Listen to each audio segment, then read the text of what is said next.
I don't think I realized how much my identity was wrapped up in being in the band. Did you feel uncomfortable with that? Or is I that personally a recent did. thing? I mean, I think I might have felt more comfortable if I was like a Nick Cave kind of personality or someone who felt more natural in this kind of thing. And I don't think that's kind of our thing too, that we're like the guys next door rather than rock stars. But I don't really feel like you know, humiliated or anything like that. I just don't feel like that's our thing. And I think we're much, you know, our strong points are the songs and the music part, but the whole bigger game of playing, like having angles and having a press angle or a different look this year or that was just it's ridiculous. But some people can below be us. a rock star and the father at the same Yeah, time. yeah, and everything. I mean, they're some of my favorite guys. Do it all, and that's cool. But I didn't feel that way, and I wanted to get away from that for a long. I think then it felt like it was dragging me down a bit. Because how many children do you have? 2. And when did you have your first? Or yeah, around 37. So there was a point when in my early 30s where I did seem conscious, like, it's got to stop this. We got to do something real, get really working, and I don't know, you know what I mean?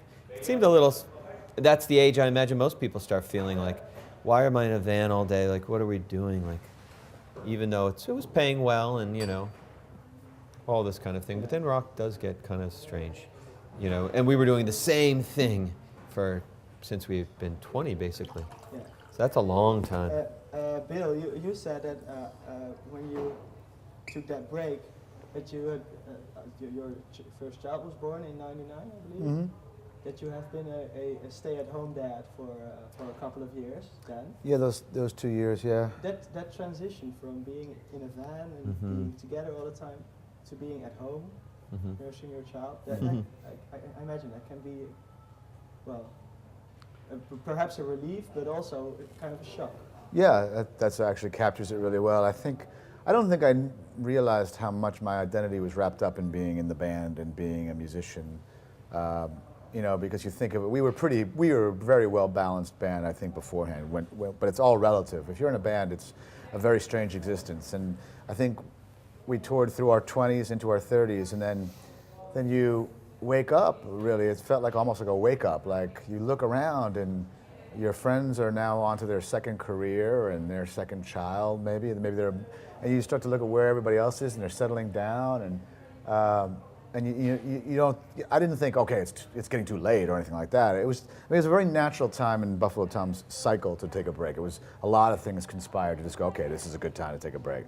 I mean, Tom had balanced it before Chris and I mean, his kids are a little older, so he had been sort of really doing it, and he was staying at home as well when he was home.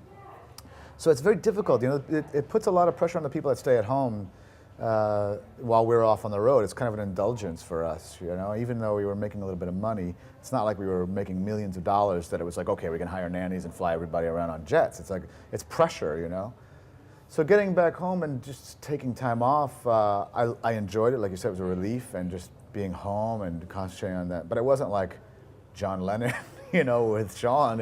It's not like I lived in the Dakota and could just go off on music when I wanted to, and that people were dying to hear from us again. It really felt like, okay, it's a matter of really trying to adjust your identity of yourself and like the whole Buddhist nature of like, who am I and what do I do, and is the self ever, you know, you can get really kind of existential about it. Like I did. I really said, well, you know, do I need music in my life? Can I just switch off and do something else? Or is that really who I am? And, you know, I had a lot of hard time adjusting to it at that time. But once I got through it all, it was nice to have a child and just to be home and not touring. And I mean, we love to tour for 2 weeks. After 2 weeks, it gets kind of tough. What are your thoughts about that now? About who am I and am I a boy? I think it was an extremely healthy thing that everybody has to go through in their lives in some degree on something or other, right? You either find yourself in a job of some kind that was your career, and like my father, was working crazy hours when he was my age. Even when he was sort of getting near the end of it at that point. But as a man in his 30s, and the same with Chris's dad, I'm sure. And they start to, I think, guys hit a certain age. People hit a certain age where they're like, well, is the job me? Am I working for the job? Am I living for the job? Is the job for living? Or is it who I am? What am I doing? What do I want in life? These are all just very basic questions that everybody asks themselves.